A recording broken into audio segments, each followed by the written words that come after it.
Police મહાનિરીક્ષક Chirag Kordia, પૂર્વ Kutch SP સાગર બાગમાર અને DYSP Mukesh ચૌધરીના માર્ગદર્શન હેઠળ ગાંધીધામ બી ડિવિઝન પોલીસે ગાંધીધામના મચ્છુનગર રોડ પાસેથી એક ટેન્કરને અટકાવી તપાસ કરતા ટેન્કરમાં બનાવેલા ગુપ્ત ખાનામાંથી મોટી માત્રામાં વિદેશી દારૂનો જથ્થો ઝડપ્યો હતો.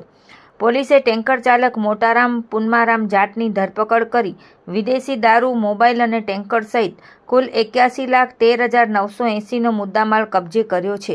જ્યારે વિદેશી દારૂનો જથ્થો મોકલનાર બાડમેરના પવનસિંહ મહેચ્છા અને દારૂનો જથ્થો મંગાવનાર મેઘપર બોરીચીના ચંદન ગુપ્તા અને રાહુલસિંહ જાડેજા સહિત 3 વોન્ટેડ આરોપીઓને શોધવા કાર્યવાહી હાથ ધરવામાં આવી છે. આ કામગીરી B division PI SV Gojiya, PSI LN Vadhiya તથા સર્વેલન્સ સ્ટાફના પોલીસ કર્મચારીઓ દ્વારા કરવામાં આવેલ છે.